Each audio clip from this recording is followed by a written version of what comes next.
At the age of 28, I had a massive heart attack, and then I started smoking 7 months later. I have an addiction, and my addiction is cigarettes. Shelly? Yes.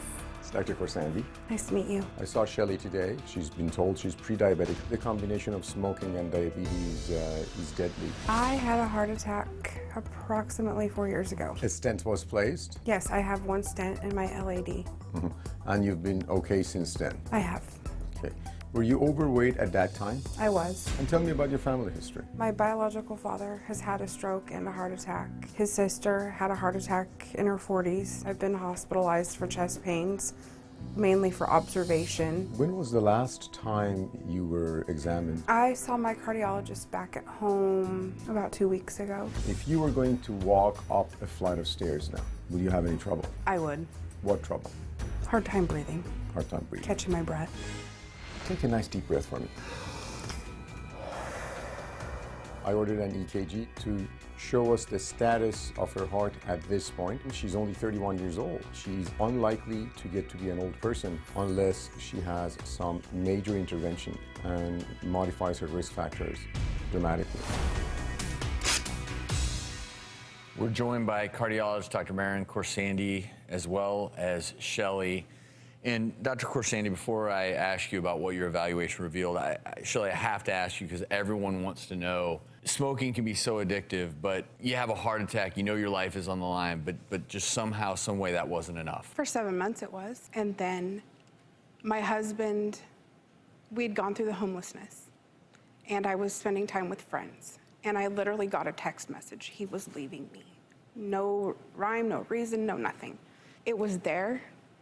It was my friend, so to say, and it got me through the hard times before. It could get me through the hard times now. And so one of the reasons why we had you see Dr. Khorsandi is because you understand now you're a ticking time bomb, right? Yes, I do.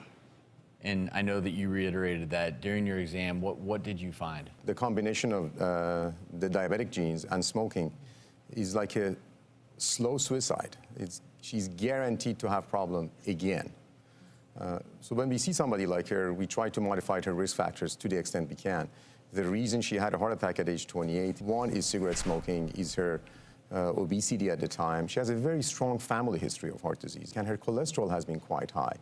We got a hold of those labs, and we would be able to intervene with every risk factor except for her genes, but we would. You named a lot of risk factors. Obviously, your genetics you're born with. You can't change that, but the number one issue that brought Shelly's story to light for us is just the concept that you can't seem to kick the cigarettes, which we know is such a huge risk factor for heart disease. There is a man some LA doctors swear by. His name is Rocky Rosen. He's known by many as the cigarette whisperer. Shelly went for a visit. I have a really different approach at getting people smoke-free.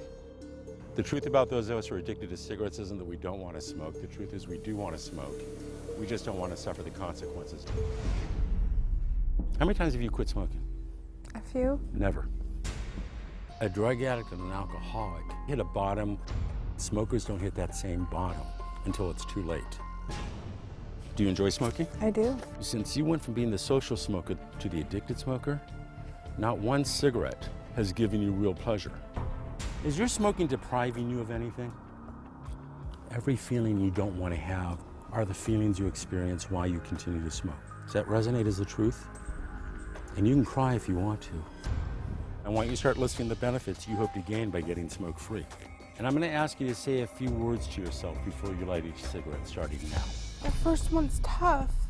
I'm a nicotine addict. I want to smoke. I can smoke. I don't have to stop smoking. Think about your benefits. Make them large and powerful. Because I deserve a better life, a better health, less fear, breathe better, less judgment, and not being a hypocrite.